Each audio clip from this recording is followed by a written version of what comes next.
Hey everybody, Saul Marquez with the Outcomes Rocket. I want to welcome you back to our podcast today. Really appreciate you tuning in. Today I have an extraordinary leader in healthcare, specific to the legal space. Her name is Alya Sulaiman, and she is partner at McDermott Will Emery.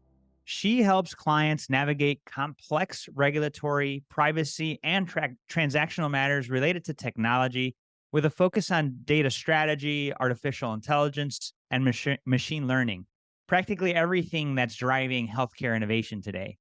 Alya counsels companies on legal and business frameworks for developing and deploying innovative technologies, including predictive analytics, decision support algorithms, EHRs, interoperability tools, and many other things like digital therapeutics.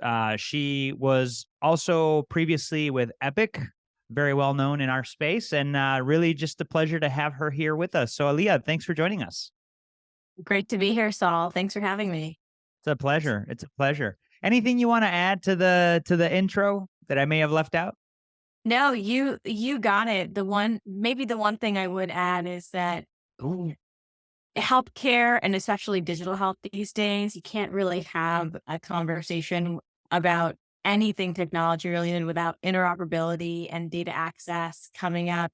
And that is a big part of what I focus on day to day in helping clients at McDermott. Very much needed for the deployment of all these technologies. So a hot topic, and I'm glad everybody's tuning in for today's podcast. So Alya, before we dive into the nitty gritty on the work that needs to be done and is being done, tell us what inspired your work in healthcare. So I have had the privilege of working with incredible engineering teams in healthcare my whole career. From the first job I had out of law school was for a provider organization that was looking to take specialty practices, sort of standalone physician groups, and move them on to a centralized digital health platform, both for their EHR, for reporting, and I work for the statewide health information of California. And then I also worked for Epic most recently for 5.5 years. And with that, I have just seen incredible ideas by creative folks who sometimes haven't been in healthcare their whole careers. They're computer scientists, they're data scientists, and they are approaching healthcare's toughest problems with a fresh perspective.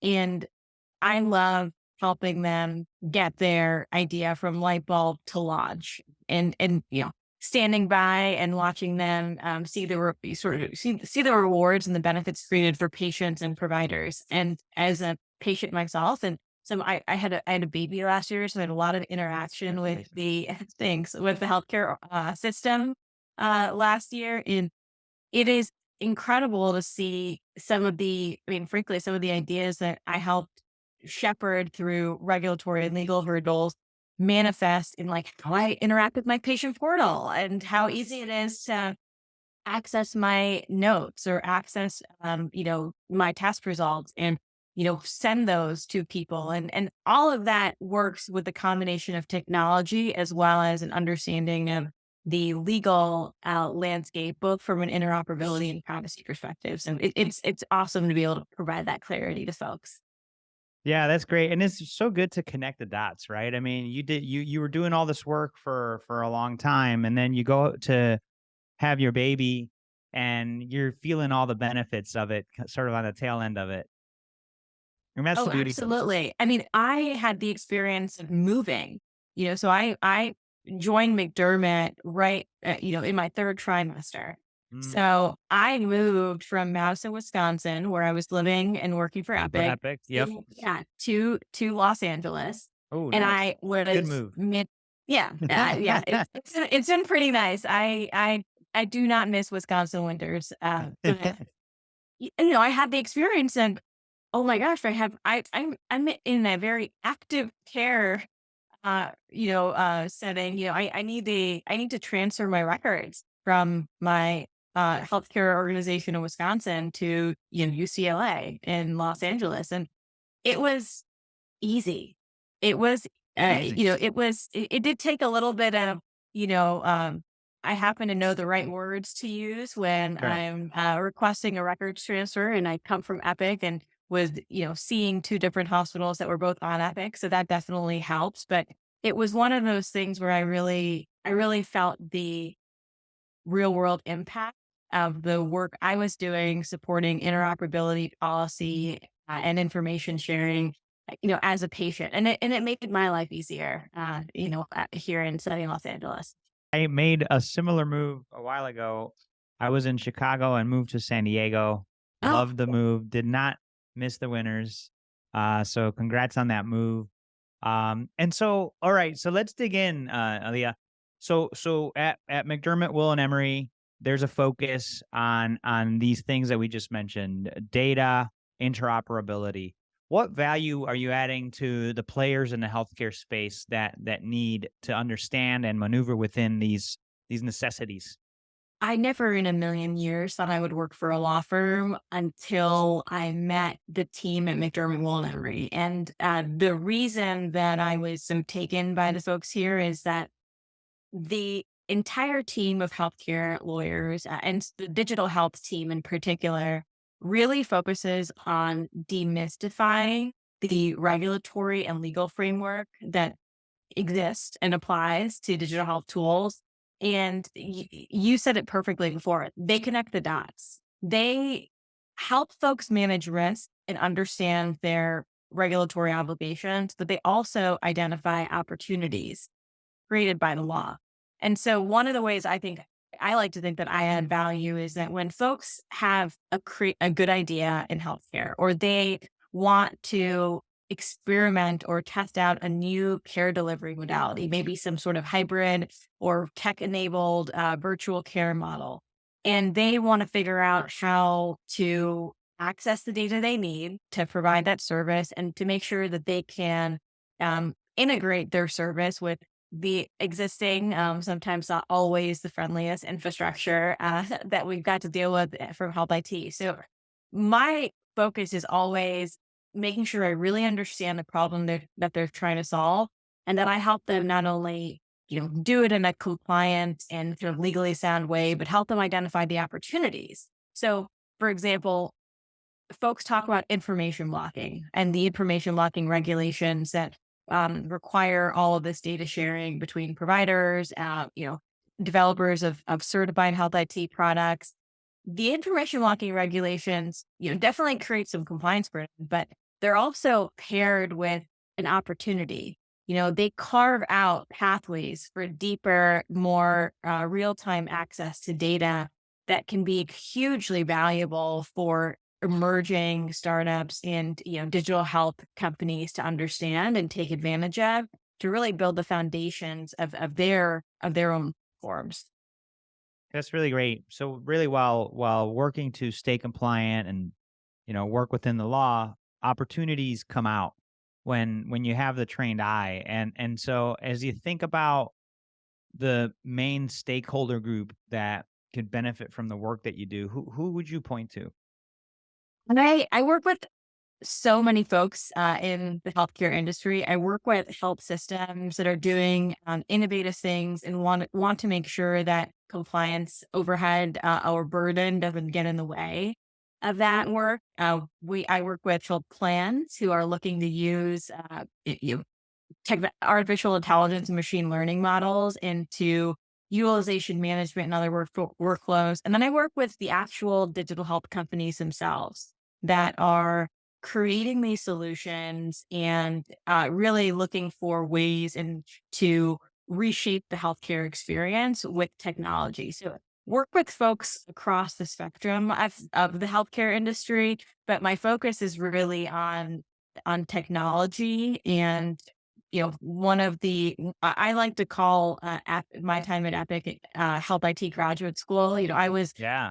oftentimes at the elbow with incredibly talented software engineers and data scientists, like needing to really understand the technology and, frankly, the data flows in order to provide my advice.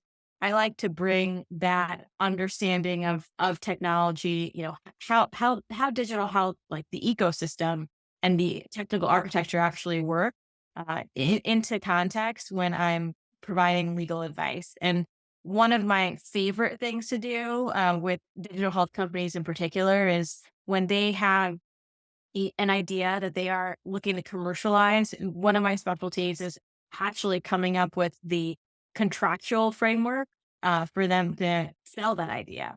Because it's awesome to have really great marketing materials and a cool product name and incredible evidence on how your product can make a difference. But you've got to have an airtight sort of framework to actually license and sell that thing in order to make sure that your company, can stick around to continue providing that benefit.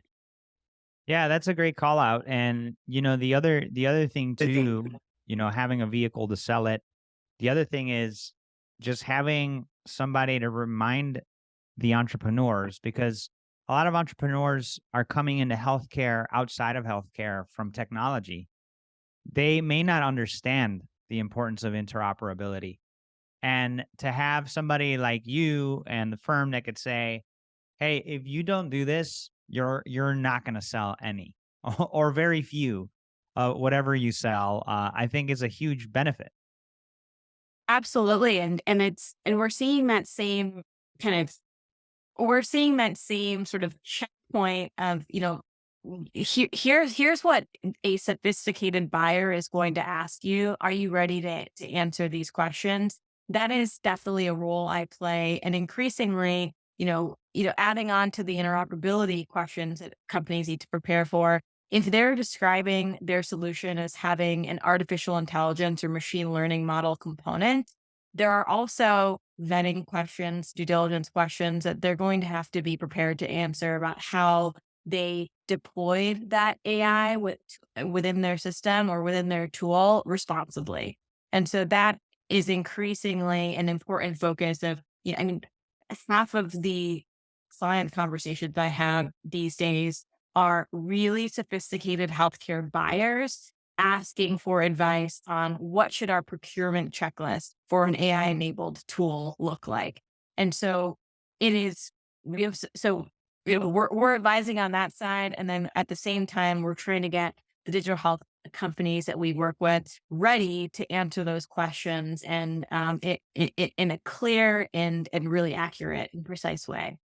Amazing. Well, what a great service you guys are providing to the people here in the healthcare ecosystem that need it most, the entrepreneurs, and hey, look, the payers too, right? They're looking for ways to innovate. What would you say is the best way for our listeners to reach out to you and your team if they wanted to learn more? Well, there are two ways. I'm super active on LinkedIn, so I always welcome engagement and outreach on LinkedIn. You can, find me at my, first name, last name, and my profile should be there. And you can also email me. So please feel free to email me if I can be helpful to you or your team. You can reach me at ASULAIMAN at MWE.com. As I mentioned, I never in a million years thought I would work for a law firm. I thought I was in-house for life. But I am thrilled to be with McDermott, and we've got a pretty incredible team of healthcare and digital health attorneys and technology lawyers to help people get their ideas from light bulb to launch.